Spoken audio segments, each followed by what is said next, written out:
Hello friends, my name is Coolio and welcome back to the channel. Today guys, we're taking a first look impressions video for Harbinger Infinity War. Now this is a Persona 5 clone for the mobile platform with a hero collecting gacha system behind it. Now I'm actually pretty impressed with this game. The only thing that I don't really particularly like is they've taken the user interface aesthetics and pop-ups and stuff like that from the Persona 5 series, which I think works really good for a PC and a console platform, but for mobile it's a little crowded, but that's just my personal taste. Now, for those of you that want to play this game, they apparently said this is a global release. However, it's not available in some countries, and so it took me a while to find an APK for me to download because I couldn't find it on APK Pure or TapTap or any of those places. Now, if you guys do find it, you're more than welcome to leave a comment down below with that link. But I will leave a link in the description to where I found it. I actually found it through another YouTuber's channel, NeoGWP, I think, NeoGGWP. I'll leave a link to his website where you can actually download the APK through there. Now, I've been playing the game specifically on my mobile device, but I decided to check it out on my PC to hopefully have a better experience with it visually for you guys. Now, the other thing, before we jump in, I want to let you guys know, I think the game looks absolutely incredible. However, I was having problems previous with it because when I would go to the settings menu, let's see if it's still here for my actual PC settings, is it wouldn't let me change the image quality. Like I would attempt to try to move it up and it said the function was locked. But you can see all of these crazy things that I could turn on that it's not allowing me to. So the game's quality, I think, is going to get a lot better once we actually get the functionality unlocked for us to be able to upgrade it. Now, I think for the global release for the game, they want to try to keep it a little bit lower, just so, you know, people can run it very easily. And in fact, on my mobile device I was playing this on, I was not getting overheated at all. The game ran really smoothly, so I was actually really impressed with that. But just to let you guys know, the image quality can improve from there. Now, let's go ahead and actually jump into the combat for this game. Now, there's several different stages and stuff that you can play through.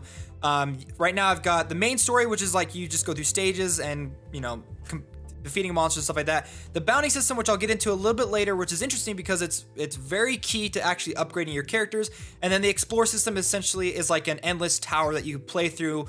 The farther you get, the more rewards that you get. So there's that. Also, another thing I gotta let you guys know, holy smokes, the graphic, the art style for this game is incredible. Specifically, the 2D hand-drawn characters and stuff look absolutely amazing. So let's go ahead and actually move. I don't know why we're all the way in chapter 1. I just beat chapter 2, so let's go to chapter 3. Now, there is an interesting mechanic for offline progression for this game, which I'll talk about after this stage. So let's just go ahead and jump in, and I'll show you what the combat looks like. Now, right now, the story is about you getting a group of people together to fight zombies and stuff like that. But the funny thing is the characters in this game are based off of actual historical characters, and some of them do not look anything like what they would have been, you know, historically. I'll show you one of them when we actually get to the characters in the game. But here's some of the art. I think the art looks really good. You can see I've got Joan of Arc right now. She's actually my main character. She's the one that you guys are going to get when you first jump into the game. And then there's all these really creepy zombie characters. I'm just going to go ahead and edit my team and add them together. Now, with your team, you've got your front line. So you're going to want your heavy damage dealers, your tanks and stuff like that in the front, and then your healers and mages in the back. So let's go ahead and just drop a couple of these guys in the front real quick, my baseball character, and then I've got my healer and a couple of ranged characters in the back.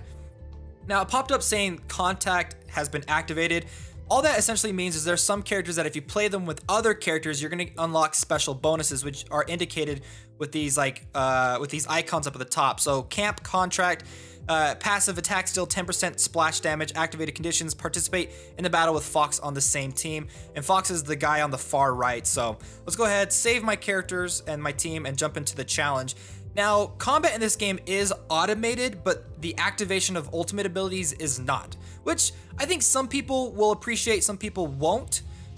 So the characters are just gonna go and they're just gonna do auto combat, attacking whoever they want. I haven't figured out a way to tell them the target specific areas, but essentially they're just gonna do their auto combat. There is ×2 speed. I'm not gonna do it right now because it makes things go a little bit too crazy. But then you've got these gems on the very bottom, and when you get enough gems, certain characters that have their ultimates unlocked are able to then activate those ultimates. So I'm gonna go ahead and use Joan of Arc's ultimate right now. And then on the with your characters themselves, you can see that there's a number next to their health bar that represents their turn order. And so the higher I believe their speed stat is, the faster they'll go in the rotation. So here we go with the ultimate skill for Joan of Arc. It's activated, she jumps in the air, spins around, and then like kills everybody. And then it shows like her 2D portrait, which looks really cool and does a lot of damage. Now I am playing this on an emulator, so there might be a little bit of glitches and stuff, but personally for me, when I was playing on my mobile device, it was running flawlessly. So for those of you that are wondering, I am playing this on BlueStacks. I couldn't get it to load on Nox Player, so just to let you guys know if you're wondering about which emulators to run and which ones to play and the performance with that. So we're just gonna go through this, let my characters kind of finish off the rest of this battle. Now when it comes to the combat system in this game, I mean, some people aren't probably gonna really care. You know, there's some games where you want that auto combat. This one, it's pretty simplistic. You make sure you level up and progress your characters until you unlock their ultimate skill, and then you decide on whether or not you want to unlock that ultimate or use specific ultimate skills. And then you also want to focus on basically the team combination and team building beforehand is where a lot of the strategy is going to come into play. Now, I was talking about how there's an interesting offline progression system in this game. Now, if you beat a level, for example, I just beat Chapter 3, Section 1, I can then go ahead and click on Search. What Search does is it'll claim all of my previous offline progression stuff that I've been able to search for with my characters, and then what it does is it'll take my characters and then put them in that specific stage, and then they'll begin to acquire gold experience, leveling experience, and things like that. And so if I were to leave the game for like an hour and then come back to this, I could then claim the prizes that I was able to acquire. And the search rewards are there at the very bottom. You can see right now I've got 32 gold, 24 experience for your characters, and then 30 account experience. And it was weird because like I played the game and I hopped off for like an hour, and then when I hopped back into the game, I ended up getting like, I went from like level 10 to like level 21. So I'm glad there's an offline progression system, because I know some people, you can't spend all day playing these games, so it's kind of nice that, you know, if you can't play, you're still getting something as a reward. So let me just go ahead and show you the character progression as well, because they've got some interesting stuff going on with here. So let me go ahead and show you my main character. This is Joan of Arc. She is my main girl, if it'll load up. And then one thing I like too is you can swap between the 3D and 2D models for the characters, but I haven't figured out a way to like zoom in and look at the art, because I think the art looks amazing, yet I can't see it. So that, like, it's hidden behind the user interface. Now, when it comes to upgrading your characters, you gain experience by simply by playing through the game, and that experience goes into an experience pool, which you can see at the very top. And then you have to manually come in and spend that experience points by leveling up your character by dumping it in right there. Now, from levels 1 to 20 for your characters, it takes hardly any experience points. But once you hit level 20, you hit an extremely like level grind wall, where it goes from like you costing like 50 experience to like 1,000. So even the game itself tells you, like, listen, like going above level 20, you're gonna want to take it a little bit slower. You're gonna want to advance your character. Now, obviously, you've got you level them up. You got the different skills and stuff, which you can check out at the very bottom. You can look at the character information on all their different stats and the likes from there. Another thing that I like too, and I haven't unlocked it yet, is they have exclusive weapons. Now, you can get special weapons for each character, and if you acquire that weapon and put it onto this specific character and level it up, you get special, like really powerful abilities. For example, if I were to get this, equip it without upgrading it, it gives me the Divine Guidance, which has a 35% chance to cause Sunder Armor, which essentially breaks the armor effect to a target for one single round, which goes all the way up to an 85% chance to do it. So these, I like that exclusive weapons because it gives me a goal to work towards to upgrade these characters. And then there's the camp contracts like I was talking about before. The activated conditions: participate in a battle with 3 Athena Holy Shield teammates at the same time, which is basically, I think, is like within that specific faction. And then you've got the equipment, which is like, if you ever played a gacha game, this is pretty familiar. You get equipment items based off of rarities. You can sacrifice old equipment to level up certain equipment, and then you can star rank them up once they hit their specific max level and things like that. So you swap in equipment and things.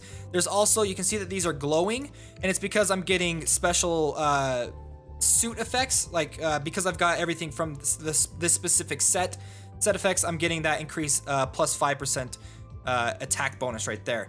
And then you've got the advanced system. Now this is kind of an intimacy system in the game. As you go through, you're going to, and this is where that bounty board, the boss fighting I was talking about before, this is where that is key to progressing and upgrading your characters, specifically their rank, and evolving them to the next rank level. Like for her, it'd be S, I believe. You have to spend these items on the very bottom right to increase your intimacy with the character. You have to unlock these hearts. Once you've unlocked all of the hearts and then level it up to the next one, then you can progress it, which I will show you on another character. Not on her because it takes her a long time to actually upgrade her, but I have another character set aside to show you what that looks like. And then the last thing is called the Astrolabe. I believe they were going for Astrolab, but this is kind of a skill tree system, which is pretty unique. You've got this kind of cool, like this little skill tree that you can progress through. And now as you level up your character, you can see the yellow bar kind of moving up the far left. You can unlock skills. Now these skills have requirements. For the next ones that I want to unlock, I have to be level 5, which I am. Requested quality, I'm already at an A. And then I've got to unlock the first heart, and I have to defeat 8 or 10 enemies.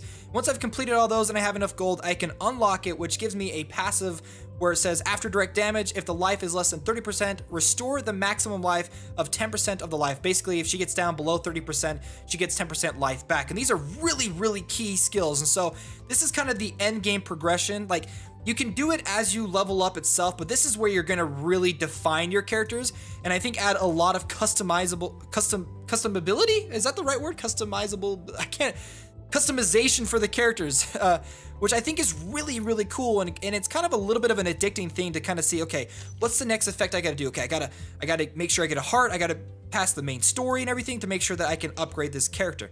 Let me go ahead and show you the character I was talking about before. I believe it was this guy, on what I'm talking about when I specifically mean the advancement system right here. So this is Wood. I'm assuming he's maybe based off of Woody. I don't know. So let's go ahead and upgrade this character.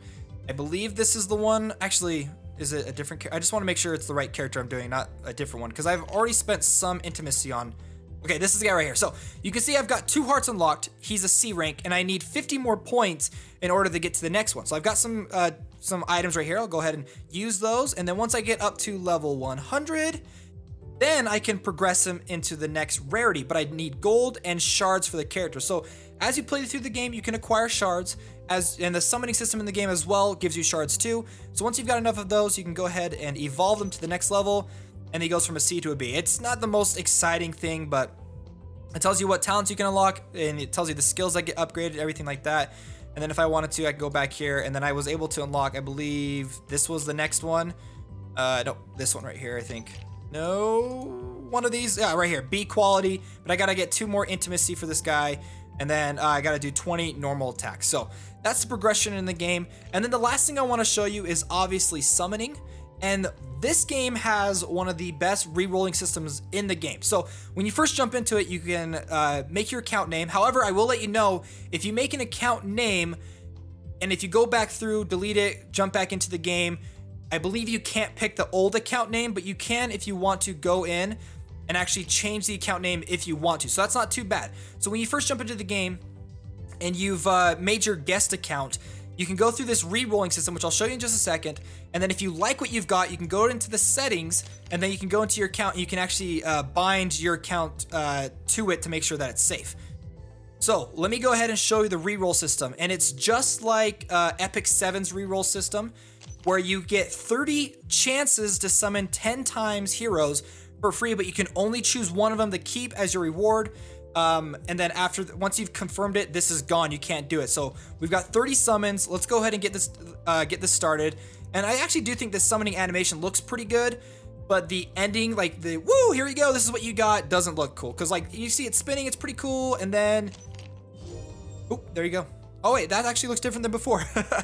So we got Queen Sheba, an A rank. I think I'm gonna go for an S rank. She actually looks really cool. And I have to say, I had to give so much praise to the art for this game. It looks amazing. We've got George Patton, another A rank. We've got Akechi Mitsuhide. She looks freaky. Like she's like dressed all sexy like, but she's got crazy eyes. You do not want to go out with a girl like her. We got Alfred Nobel. Like Alfred Nobel was a man and this is a little girl. So you can see like they're a little lenient when it comes to the different characters. So those are the characters that I got. Do I like them? I didn't get an S rank, and it says, let's see, you may get one S level Harbinger for each summon 10 times at the most. So you can only get one S rank. So we're gonna go through this and do a couple more summons until we get our very first S rank character. So let's go ahead and do this. I don't know what the animation is for getting an S rank, but I guess maybe it's gold, maybe like a gold energy. I'm not entirely sure. So we got Hattori Hanzo. We got Alfred Nobel again. I actually like the fact that they only show you the higher rarity characters in the summoning animation instead of like the cheaper ones. So we got Cleopatra. Hey, Cleopatra. I don't know what characters are good or bad or anything like that. So Florence Nightingale. And it's also got English voice acting. That's pretty good. Well, those are the new characters. Let's go ahead and continue to summon. I am going for the S rank. And we'll pay attention to see if like the animation changes at all. It still looks the exact same to me. I'm Hohenheim. Hohenheim. You can call me Paracelsus. You've probably not heard of me, but you've certainly heard of Philosopher's Stone. Dang, that guy is creepy. That's cool that they got the voice acting. This is like the first time I've heard it. George Patton. Oh, this character's so this is Thomas Edison. You can see plainly what I mean, but like the characters themselves look super cool. So now let's see. We've got Marcus Junius Brutus, disguised killing. I don't hear a voice for her though. I like want to go look up these characters because I'm sure they're like nothing like what these actual characters are. So don't show me that again. Let's go ahead and just do our summons now. Skip through that. Hello. Okay, so we got Florence Nightingale again. Just leave the And that's it. We already have Joan of Arc, which I wouldn't mind keeping this because I could use those shards to upgrade her, but I'm not going to worry about it right now. So there's Zorro, James Watt, Siegfried, Pythagoras, some other characters that we didn't get a chance to see. Let's see what we got for this one. Li Bei, the Wine Harbinger. We got Alfred Nobel again. And that's it. Oh man, come on. You got to give us something good. Queen Sheba. We got Thomas Edison. Come on, give us. Please just give us like an S rank at least. Come on, at least one S rank. Okay, I don't want this creepy guy. He's creepy.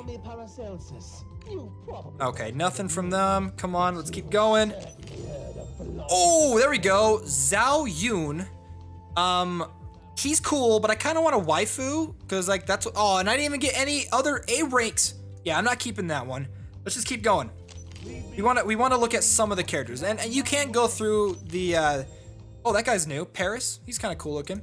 You can't go through like an index of all the different characters if you want to check out their 3D art and their 2D art. Okay, here we go. Helen of Troy. She's beautiful. So, you know what? I'm gonna keep this one. 3 A ranks and an S rank. Let's go ahead and confirm the result. Confirming summon will get all the rewards this time and close. Yes.